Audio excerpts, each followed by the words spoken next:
on its way out from across the ramparts.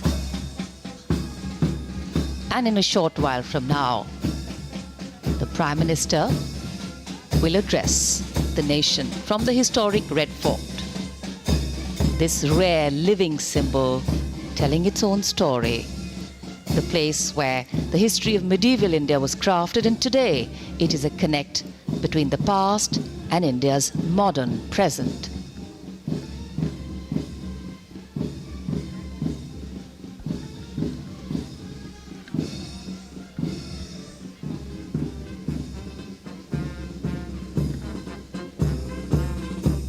राष्ट्रीय ध्वजारोहण गारद के सजीले जवान रवाना हो रहे हैं समारोह स्थल से।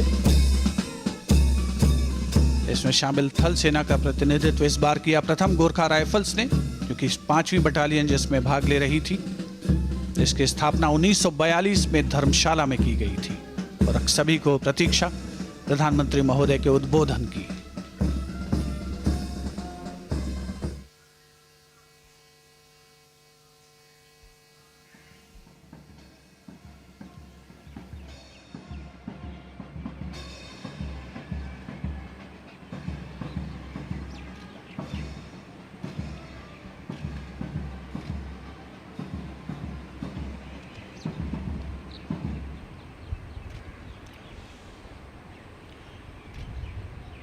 मेरे प्यारे देशवासियों,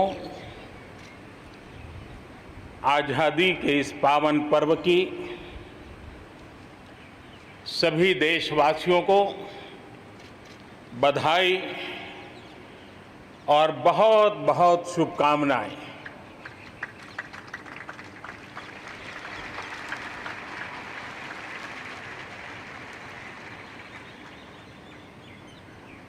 आज जो हम स्वतंत्र भारत में सांस ले रहे हैं, उसके पीछे मां भारती के लाखों बेटे बेटियों, उनका त्याग, उनका बलिदान और मां भारती को आजाद कराने के संकल्प के प्रति उनका समर्पण आज ऐसे सभी हमारे स्वातंत्र सेनानियों का, आज़ादी के वीरों का, नर बांकुरों का, वीर शहीदों का नमन करने का ये पर्व है। हमारे फौज के जाबाज जवान, हमारे अर्धसैनिक बल, हमारे पुलिस के जवान, सुरक्षा बल से जुड़े हुए हर कोई मां भारती के रक्षा में जुटे रहते हैं, सामान्य मानवी की सुरक्षा में जुटे रहते हैं। आज उन सबको भी हृदयपूर्वक, आदरपूर्वक स्मरण करने का, उनके महान त्याग तपस्या को नमन करने का पर्व है। एक नाम और, श्री अरविंद घोष क्रांति दूत से लेकर आध्यात्म की यात्रा, आज उनके संकल्प, उनका जन्म जयंती है। हमें उनके संकल्पों को, हमारे संकल्पों को पूर्ण करने के उनकी तरफ से आशीर्वाद बने रहे। हम एक विशिष्ट परिस्थिति से गुजर रहे हैं। आज छोटे छोटे बालक मेरे सामने नजर नहीं आ रहे। भारत का उज्जवल भविष्य क्यों? कोरोना ने सबको रोका हुआ है। इस कोरोना के कालखंड में लक्षावधि कोरोना वॉरियर्स, चाहे डॉक्टर हो, नर्सिस हो, सफाई कर्मी हो, एम्बुलेंस चलाने वाले लोग हो, किस किस के नाम गिनाऊंगा।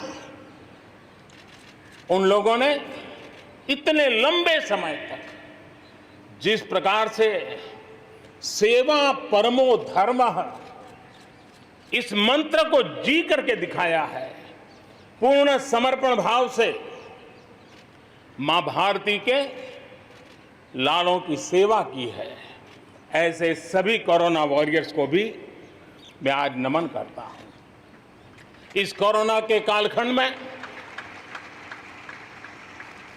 अनेक हमारे भाई बहन इस कोरोना के संकट में प्रभावित हुए हैं।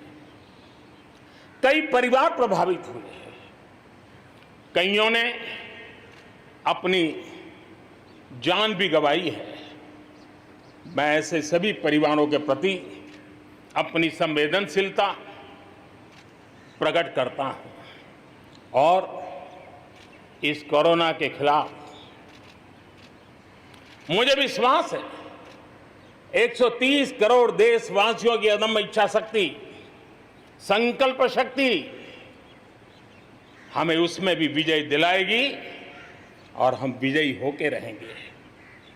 मुझे विश्वास है कि पिछले दिनों भी हम एक प्रकार से अनेक संकटों से गुजर रहे।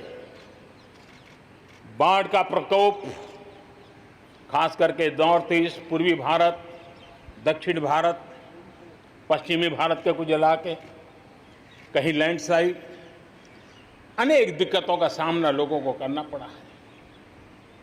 अनेक लोगों ने अपनी जान गंवाई है। मैं उन परिवारों के प्रति भी मेरी संवेदना व्यक्त करता हूं और राज्य सरकारों के साथ कंधे से कंधा मिलाकर के ऐसी संकट की घड़ी में हमेशा देश एक बन करके, चाहे केंद्र सरकार हो, राज्य सरकार हो, हम मिल करके तत्काल जितनी भी मदद पहुंचाने का प्रयास कर सकते हैं, सफलतापूर्वक कर रहे हैं। मेरे प्यारे देशवासियों, आजादी का पर्व हमारे लिए, ये स्वतंत्रता का पर्व आजादी के वीरों को याद कर करके नए संकल्पों की ऊर्जा का एक अवसर होता है। एक प्रकार से हमारे लिए ये नई प्रेरणा लेकर के आता है, नया उमंग, नया उत्साह लेकर के आता है। और इस बार तो हमारे लिए संकल्प करना बहुत आवश्यक भी है और बहुत शुभ अवसर भी है, क्योंकि अगला जब हम आजादी का पर्व मनाएंगे तब हम 75 वर्ष में प्रवेश करेंगे। ये अपने आप में एक बहुत बड़ा अवसर है और इसलिए आज आने वाले 2 साल के लिए बहुत बड़े संकल्प लेकर के हमें चलना है। 130 करोड़ देशवासियों को चलना है। आजादी के 75 वर्ष में जब प्रवेश करेंगे और आजादी के 75 वर्ष जब पूर्ण होंगे, हम हमारे संकल्पों की पूर्ति का एक महापर्व के रूप में उसको भी मनाएंगे। मेरे प्यारे देशवासियों, हमारे पूर्वजों ने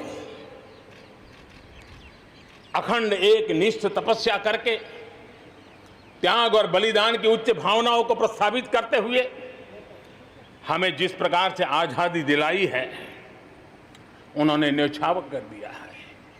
लेकिन हम ये बात न भूलें कि गुलामी के इतने लंबे कालखंड में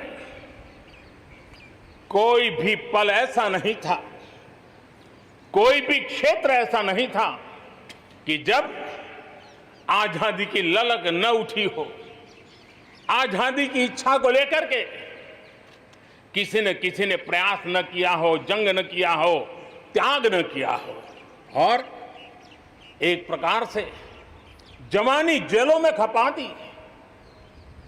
जीवन के सारे सपनों को, फांसी के फंदों को चूम करके आहूत कर दिया।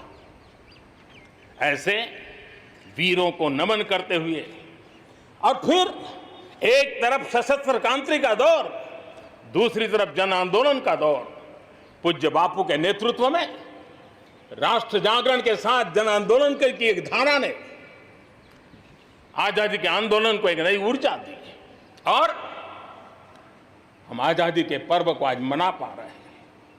इस आजादी के जंग में भारत की आत्मा को कुचलने के भी निरंतर प्रयास हुए हैं, अनगिनत प्रयास हुए हैं। भारत को अपनी संस्कृति, परंपरा, रीत रिवाज, इन सब से उखाड़ फेंकने के लिए क्या कुछ नहीं हुआ। वो कालखंड था, सैकड़ों सालों का कालखंड था। शाम दाम दंड भेद सब कुछ अपने चरम पर था।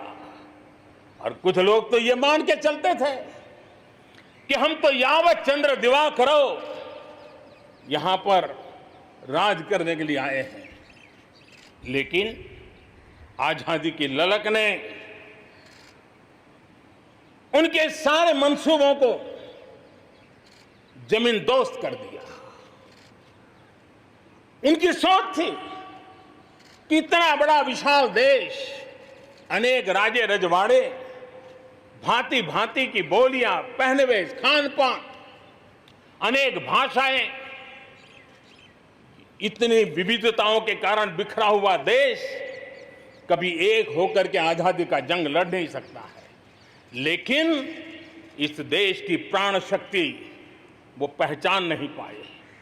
अंतर्भूत जो प्राण शक्ति है, एकता का सूत्र जो हमें सबको बांध करके रखा हुआ है, उसने आजादी के उस पर्व में पूरी ताकत के साथ जब वो मैदान में आया तो देश आजादी के जंग में विजयी हुआ। हम ये भी जानते हैं कि वो कालखंड था, विस्तारवाद की सोच वालों ने दुनिया में जहां भी फैल सकते के फैलने का प्रयास किया, अपने झंडे गाड़ने की कोशिश की। लेकिन भारत का आजादी का आंदोलन दुनिया के अंदर भी एक प्रेरणा का पुंज बन गया, दिव्य स्तंभ बन गया और दुनिया में भी आजादी की ललक जगी। और जो लोग विस्तारवाद के अंधी दौड़ में लगे हुए थे, अपने झंडे गाड़ने में लगे थे, उन्होंने अपने इस मंसूबों को, विस्तारवाद के मंसूबों को पार करने के लिए दुनिया को दो महाविश्व युद्ध में झोंक दिया, मानवता को तहस नहस कर दिया, जिंदगियां तबाह कर दी, दुनिया को तबाह कर दिया। लेकिन ऐसे कालखंड में भी, युद्ध की विभीषिका के बीच भी भारत ने अपनी आजादी की ललक को नहीं छोड़ा, न कमी आने दी न नमी आने दी।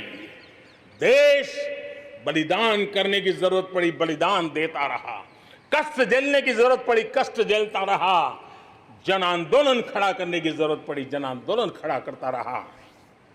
और